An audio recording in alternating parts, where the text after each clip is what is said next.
Shout out time!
So yan, nakatapos ng ating shoutout time. Kaya yan, kung inyong mapapansin ay atin na ikinakabit ang mga tornilyo. Ilalagay na natin. Ayan. At atin niya papanda rin kung okay na siya. Pagka hindi pa siya okay, kakalasin natin yan at i-align natin na maayos kasi syempre ang kapag kayo to, hindi nasalin yung kanya yung pinaka ihin ng ng makina ay hindi yan masyado talaga yung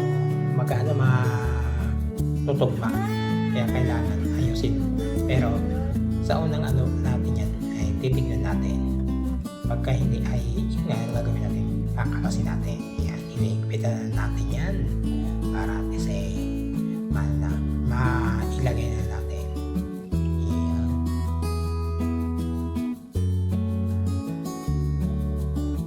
Yan, nakikita nyo na yan. Ang paglagay ng tornilyo yan ay kailangan magkatapat-tapat kasi hindi pwede yung tornilyo ko ito tapos nakatabi ka lang hindi, kailangan sa tapat niya para magkapantay yung higpit o yung allowance. Yan. Kaya tayo ay nag-higpit yan ay tapat-tapat pa. Ganyan ang pagano ng para tisan siya. Nasa align siya.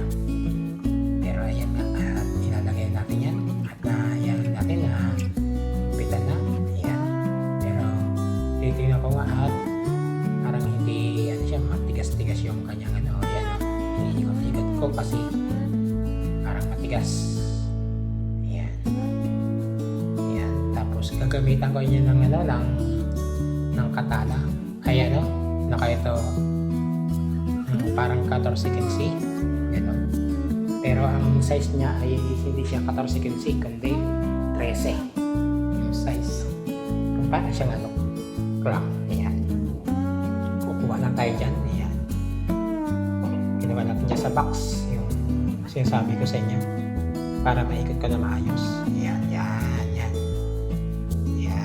13 ang size niyan. Ayan. Iniikot-ikot ko. Ayan. Pero dapat pala bago ko ikinabit ito, inikot-ikot ko muna siya. Pero sa tingin ko ay meron lang dyan tapos yan kasi siyempre tataka tayo kung bakit yan pinupuko ko ng martilyong goma. Yan kung lulubog ba siya, kung magbabago, pero parang hindi siya ganun pa rin siya. Yan inikot-ikot natin yan.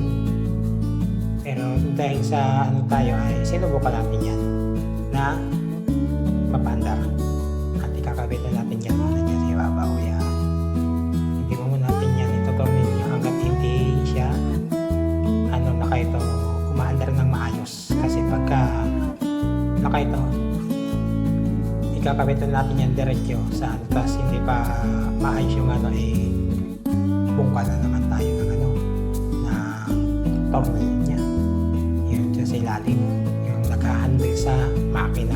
Kaya yan, kinakabit muna natin yung tornilyo, ay yung mga wire niya. Yan. Yan, iniikot natin. Yan. Marami sa mana siya. Mag-connect. Yan. At pakalas yan, ikakabit natin ito sa pinagkakabitan ng ano, ng wire para sa connector niya. Medyo sa connector na ano. Ayan. Pang ano tayo. Ayan. Ayan. Natin. Ayan. Ang wiring niya ay tatlo. Tatlo lang yung 3-piece lang yung kanyang ano, wiring. Kaya yung ano niya. Yung isa ay ground. Yung isa ay yung dalawa ay negative, positive yan. Ang ano yan.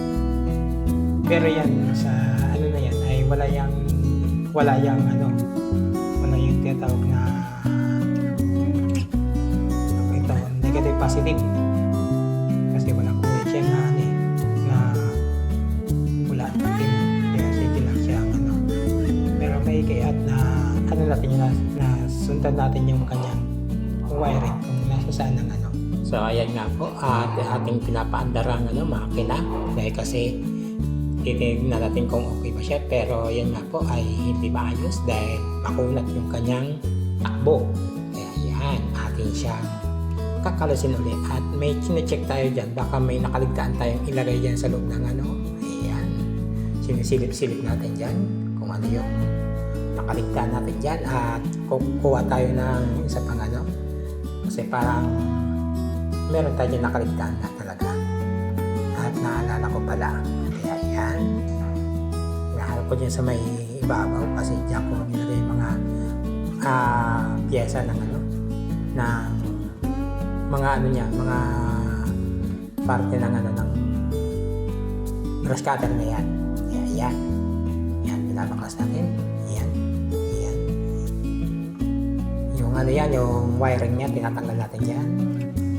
Yan. At pakataas natin yan ay kakalasin ulit natin yan, yung makina.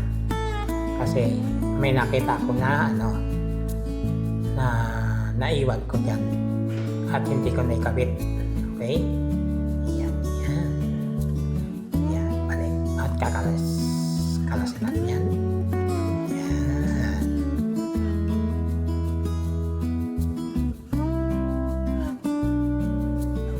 Yan, yan, yan. Yan, yan. Diba? Sinubukan kong anuhin, baka sakali na malambot na siya, pero hindi, ganun pa rin. Kaya yan, ating kinalakalas at check-upin natin maayos yan kung bakit makunat at iniikot-ikot natin dyan yung bearing yan kasi syempre nagtataka tayo bakit ano siya. Kaya yan, hintayin nyo lang na matanggal natin yung mga tornilyo niya. Down. Ayan. Oops. Ayan na, ayan na. Ayan na. Ayan, ayan. Ayan, ang tornilyo. Inikot-ikot natin. Para at least matanggal. Ayan. Oops. Hindi pa na, no? Na tanggal na maayos yan. Tapos pa. Ayan. Hinintay lang natin na sunod ulit natin ng isa pa kasi para may inatay yan. Yan, yan. Kakalasin natin yung isa pa. Yan. Kaya yan ang ating ano, check up for sure sa ating brush cutter. Yan. Sa katagalan kasi ng ating paggagamit ng ano, ng brush cutter, syempre sa taon na ba naman hindi natin yan, pinapok-pok-pok natin yan, no? Dahil kasi hindi natin ginagamitin yan ng matigas na martilyo dahil baka mabasag yung ano, yung aluminum yung case niya kasi manipis lang ang ano na yan at hindi yan karapat dapat na pukpukin ng matigas. Yan, yan. Yan. Yan, check up natin kung ano yun. Ayan. At yun. May nakaligtaan tayo dyan. Yun naman ay yung pinaka-breaker ng ano, yung itim na yan na nakikita nyo sa ilalim ng ano na yan, no? Yung bago yun, ay diba yung nauna yung ano, yung bearing, yung sumunod, yun po yung nagpo-control dyan sa ano, sa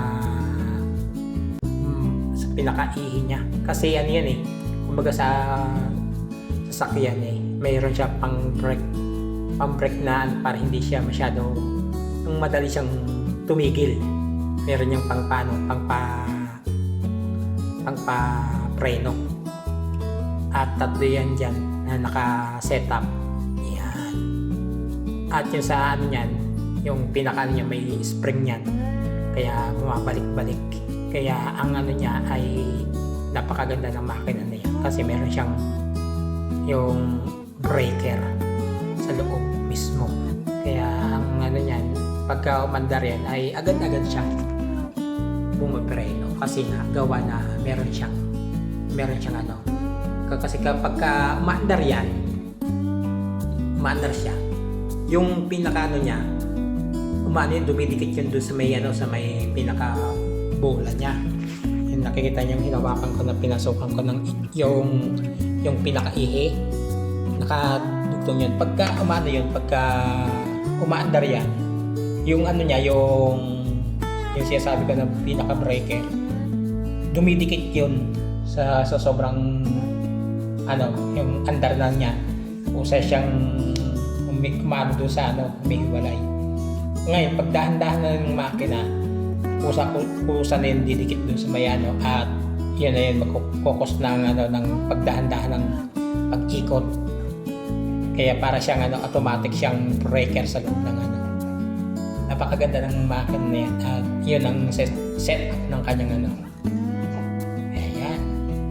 Ayan, kinakabit na uli natin yan. Ayan. Kasi meron tayong nakaligtaan nga. Yan na ano. At ang second attempt natin yan ay sana okay na. Ayan. Pinapantay-pantay ko. Ayan. Kasi yung ano niya, yung butas ay hindi siya pantay. Kaya yan. Pinapantay natin yan. Kaya yan. At siya nga pala. Maraming salamat sa inyong lahat. At bye-bye!